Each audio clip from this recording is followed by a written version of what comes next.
સામે પ્રશાસન અહીંયાનું છે, પોલીસ તંત્ર અહીંયાનું છે, દબાવવાનો ધમકાવવાનો બધો પ્રયત્ન કરશે. એક ચૂંટણી એવી બાકી રાખી નથી કે જ્યારે પોલીસ તંત્ર ખુલ્લેઆમ એ ભાજપનું દલાલ બનીને કામ ના કરતું હોય.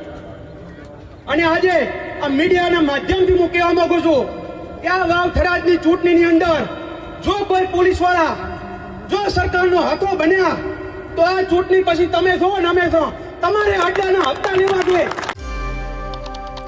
સ્થાનિક સ્વરાજની ચૂંટણીમાં બનાસકાંઠામાં રાજકારણ ગરમાતું હોય તેવું લાગે છે અને હવે જે રાંટીલાના જે ઉમેદવાર છે તેના દ્વારા પોલીસ અને ભાજપને ચીમકી આપી દેવામાં આવી છે. શું છે સમગ્ર મામલો તેના વિશે વિગતે ચર્ચા કરીશું. નમસ્કાર, હું છું પ્રથમ મોદી, આપ જોઈ રહ્યા છો નિર્ભય ન્યૂઝ.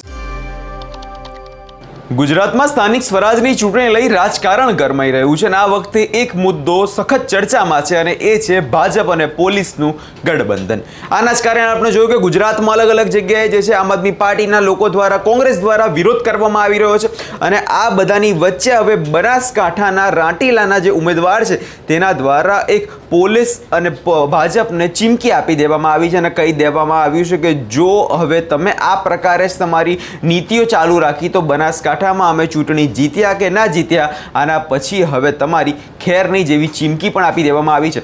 સૌપ્રથમ સાંભળી લઈએ કે તેમણે વધુમાં શું કહ્યું છે.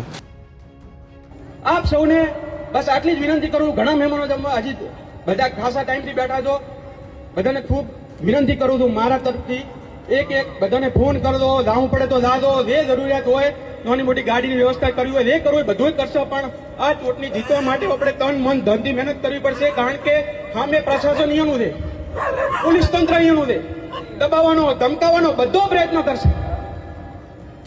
એક ચૂંટણી એવી બાકી રાખી નથી કે જ્યારે પોલીસ તંત્ર ખુલ્લેઆમ એ ભાજપનું દલાલ બનીને કામ ના કરતું હોય.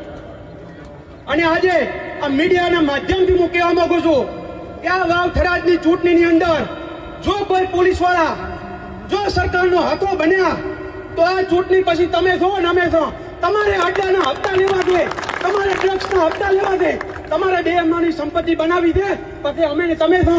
પ્રજાને હેરાન કરવાનું કાર્ય ક્યારે કોઈ દિવસ જો પોલીસ તંત્રએ કર્યું તો એની સામે કોંગ્રેસના આગેવાનો છાતી ઠોકીને એમની સામે લડવા માટે તૈયાર છે. તમે જિજ્ઞેશ મેવાણીને દબાઈ શકવાનો પ્રયત્ન કરો, તમે કોંગ્રેસના આગેવાનો દબાવવાનો પ્રયત્ન કરો, એ ક્યારે આ બનાસકાંઠાની વાવ થરાદની ધરતી કોઈ દાડો સ્વીકારે નહીં. આ વાવ અને થરાદની ધરતીની અંદર તો પ્રેમ, ભાઈચારો, સમાન, તો એકબીજાની માટે ભાવના એ પસંદ કરે છે. કોઈ ધોણીધર ભગવાન બેઠા છે, કોઈ ગેળાવાળા હનુમાન દાદા બેઠો છે, અંબાજી માં એ આ બનાસકાંઠાની રક્ષા કરે છે. ત્યારે ભાઈચારો, પ્રેમની ભાવના એ આપણા બનાસકાંઠા અને વાવ થરાદની જનતાનું છે કે કોઈ દિવસ આપણે હોય કોક દાડો કોકે કોઈ ખોટું કર્યું હોય ને, કોઈ એવો મોટો બનાવ બની જોઈએ ને તો કે એમ કે એના ઘરનું પાણી ના પીવાય. આપણે અહીંયા એવી પ્રજા છે કે ગામની અંદર લગ્નના ઢોલ વાગતા હોય અને બીજા સમાજની અંદર પણ જો કોઈ મેનું નાનું મોટું થઈ ગયું હોય તો ગામના ઢોલ બંધ કરી દેતા કે ઢોલ બંધ કરો, વિવાહ તો બરે થશે પણ આ મેનું થઈ ગયું. એ સંસ્કાર એ આપણી વાવ થરાદની ધરતી અને આપણા પ્રજાની અંદર દરેક સમાજની અંદર છે, એ આપણા ડીએનએ ની અંદર છે, એ બનાસ અને વાવના પાણીની અંદર છે.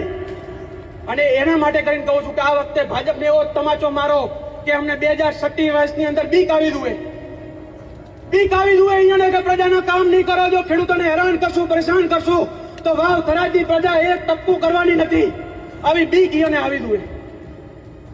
આગળ ઘણી બધી સભાઓ આપણે કરવાના છે, ગામમાં સભા કરશું, બધે કરશું, ત્યારે આગળની વાત કરશું. આપ સૌ અહીંયા મારા આમંત્રણને એટલે કે જે રીતે અત્યારે રાજકારણ ગરમાઈ રહ્યું છે અને રાજકારણ ખાસ એટલે પણ ગરમાઈ રહ્યું છે કે ઉમેદવારોને દબાવવામાં આવી રહ્યા છે, ઉમેદવારોને દબાણ પ્રેશર કરવામાં આવી રહ્યું છે કે તમે તમારું ફોર્મ પાછું ખેંચી લો, અને જો એ દબાણથી પણ ના ચાલે તો તેમને લોભ અને લાલચ આપવામાં આવી રહી છે. એટલે ક્યાંક ને ક્યાંક અત્યારે વિપક્ષ દ્વારા એવો આક્ષેપ કરવામાં આવી રહ્યો છે કે ભારતીય જનતા પાર્ટી એ સત્તાનો દુરુપયોગ કરી રહી છે અને પોલીસનો આમાં હાથો બનાવવામાં આવી રહ્યો છે, અધિકારીઓ પર દબાણ કરવામાં આવી રહ્યું છે કે અને વિપક્ષને તોડવા માટે આખી રણનીતિ જે છે તે ઘડવામાં આવી રહી છે.